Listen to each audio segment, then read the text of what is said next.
नमस्कार। 10th class सामाजिक में आज हम हमारा पहला लेसन शुरू करेंगे। जो ज्योग्राफी का पहला लेसन है हमारा संसाधन और विकास। तो क्या होता है संसाधन? जैसे कि इसने यहाँ परिभाषा दी है कि संसाधन का अर्थ होता है भी कोई भी पदार्थ, कोई भी वस्तु जो मनुष्य के लिए उपयोगी होती है, मूल्यवान होती है, वो संसाधन होती है। जैसे खनिज है, भूमि है, जल है, वायु है, पेड़ पौधे हैं, सड़क है, भवन है, ये सभी संसाधन होते हैं। क्यों? ये हमारे लिए उपयोगी होते हैं, हमारे लिए मूल्यवान होते हैं। तो यही बात इसने बताई है कि जो पदार्थ, जो वस्तु मनुष्य के लिए उपयोगी है, मूल्यवान है, वो संसाधन कहलाती है। अब संसाधन कितने प्रकार के होते हैं? तो उसने कहता भी एक तो होते प्राकृतिक संसाधन जो प्रकृति ने दिए हैं, जैसे पेड़ पौधे, जल, खनिज, ये प्राकृतिक संसाधन कहलाते हैं क्योंकि प्रकृति के देन है। कुछ संसाधन जैसे मानव ने बनाए हैं, जैसे सड़क है, भवन है, रेल मार्ग है, ये मानव निर्मित संसाधन होते हैं जो मानव ने बनाए हैं। मानव खुद एक महत्वपूर्ण संसाधन माना गया है। मानव स्वयं एक संसाधन है और सबसे बड़ा। क्यों? सभी संसाधनों को उपयोगी मानव ही बनाता है। जैसे हम उदाहरण लेते हैं भूमि। भूमि एक संसाधन है, लेकिन अगर मानव उसके ऊपर क्रियाएं नहीं करेगा, मानव उसके विकास पर ध्यान नहीं देगा, तो वो संसाधन बेकार है। मानव इसके अंदर सिंचाई करेगा, बीज डालेगा, दवाइयाँ डालेगा, उसके खरपतवार निकालेगा, तब जाके भूमि से अनाज पैदा होगा, तभी हम कहेंगे भूमि का विकास हुआ है। तो इसी प्रकार कोई खनिज है, उसको भूमि को खोद के निकालना है, उसकी अशुद्धियाँ दूर करना है, फिर उसको उपयोग में लाना है, ये सारा काम मानव करेगा। इसीलिए मानव को सबसे बड़ा संसाधन माना जाता है। उसके बाद आगे है हमारा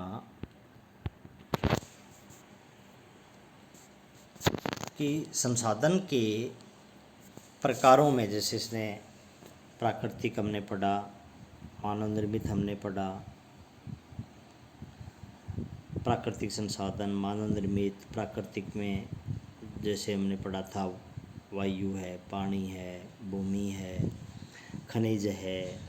मानव निर्मित में जैसे भवन है, पूंजी है, सड़क है, रेल मार्ग है, ये मानव निर्मित हो गए। मानव को मैंने आपको बताया है सबसे बड़ा संसाधन होता है। प्राकृतिक दो प्रकार के होते हैं, एक होता है प्राकृतिक में नवीकरणीय, एक होता है अनवीकरणीय। अब नवीकरणीय कौन से होते हैं?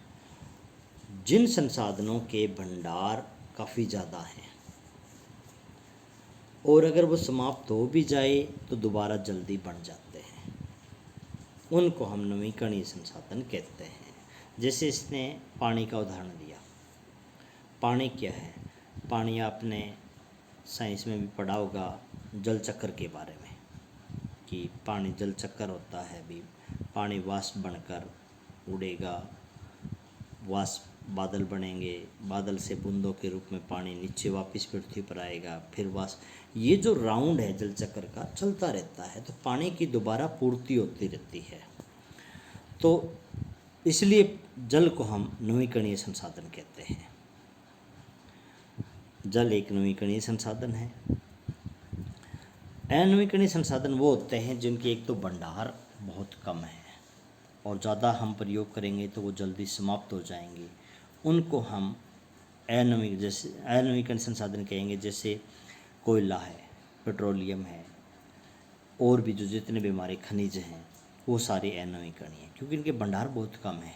अगर हमने ज़्यादा प्रयोग किया तो ये समाप्त हो जाएंगे, दोबारा बनने में भी लाखों करोड़ों साल लग जाएंगे, दोबारा पूर्ति जल्दी नहीं हो सकती, इसीलिए हम इनको अनवीकरणीय कहते हैं। उसके बाद जैसे इसने आगे दोबारा दे दिया कि प्राकृतिक संसाधन कौन से हैं? जो प्रकृति ने हमें दिए हैं वो प्राकृतिक संसाधन हैं, जैसे भूमि है, जल है, पेड़ पौधे हैं, खनिज हैं, ये सभी प्राकृतिक संसाधन होते हैं। और संसाधन होते हैं ना, वो देश की रीढ़ की हड्डी है अर्थव्यवस्था की। संसाधनों के बिना कोई भी देश तरक्की नहीं कर सकता।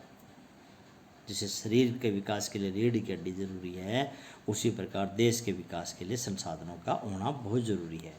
अब प्राकृतिक संसाधनों को हमने दो भागों में बांटा, जैविक और अजैविक। जैविक जिनको हम सजीव संसाधन है, जैसे वन है, पेड़ पौधे, पशु है, ये सारे जैविक में आते हैं।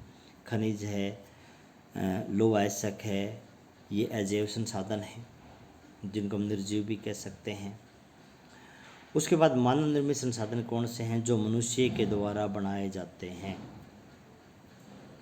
जैसे कोई मशीन है, भवन है, स्मारक है, चित्र है, ये सभी संसाधन हैं, लेकिन ये मानव के बनाए हुए हैं, इसलिए इनको हम मानव निर्मित संसाधन कहते हैं।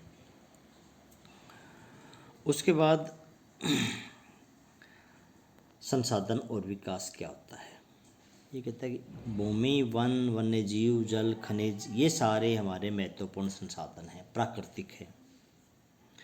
कृषि के लिए हम भूमि का प्रयोग करते हैं, उद्योगों के लिए हम जल, खनिज, इनका प्रयोग करते हैं, लेकिन इनका प्रयोग करने के लिए हम एक प्रक्रिया से हम गुजरते हैं।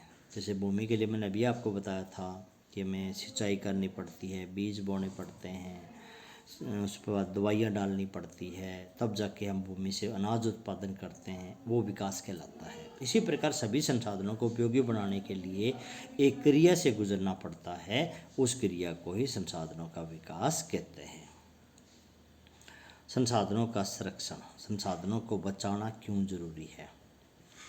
क्योंकि ये कहता है कि संसाधन जो हमारे हैं वो बहुत उपयोगी हैं, ये हमें बहुत लाभ देते हैं।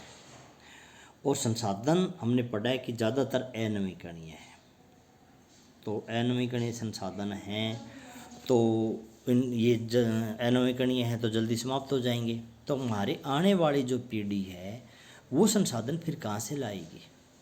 फिर दोबारा बढ़ने में तो लाखों करोड़ों साल लगेंगे। इसलिए हमें संसाधनों को बचाना है, उनका संरक्षण करना है, हमें खुद भी लाभ उठाना है, आने वाली पीढ़ी के लिए भी बचा कर रखना है। संसाधनों का संरक्षण बहुत ज़रूरी है, क्योंकि इनके बिना विकास नहीं होगा। अब भूमि भी एक संसाधन है। भारत में पर्वत भी है, पठार भी है, मैदान भी है, तो हर प्रकार की भूमि भारत के अंदर पाई जाती है। भारत में जो अलग अलग भूमि हमने पढ़ी है उसका प्रयोग, जैसे भारत का इसने कुल एरिया क्षेत्रफल बताया 32.8 लाख वर्ग किलोमीटर। इस भूमि में 93% भूमि के आंकड़े हमारे पास उपलब्ध हैं कि भूमि किस काम आती है। उसमें से क्या बता रहा, 46% भूमि शुद्ध बोया गया क्षेत्र है। देश में लगभग आधी भूमि ऐसी है जिसमें रेगुलर कृषि हो रही है, जिस भूमि पर लगातार सिंचाई होती है, जिस भूमि पर लगातार कृषि होती है, उसको हम शुद्ध बोया गया क्षेत्र कहते हैं। तो भारत में लगभग 46% भूमि शुद्ध बोया गया क्षेत्र है। मिट्टी की बात करें तो ये कहता है कि सेलों के टूटने से मिट्टी बनती है, सेलों के विखंडित होने से मिट्टी बनती है। सेल टूटते क्यों हैं? क्योंकि तापमान के कारण। तापमान के कारण सेल क्यों टूटते हैं? क्योंकि ये कहता है कि गर्मियों में जो सेलें होती है वो फैलती है, सर्दियों में सिकुड़ती है, बार बार सेलें फैलने और सिकुड़ने से वो टूट जाती है, और इस प्रकार उनके टूटने से मिट्टी का निर्माण होता है। बहने वाला जल, क्योंकि पानी जब स्पीड से बहता है तो मिट्टी को अपने साथ काट कर ले जाता है। तेज हवा का चलना, वनस्पति या जीव जंतुओं के अवशेष में मिट्टी के उपजाऊपन को बढ़ाते हैं, इससे मिट्टी बनती है।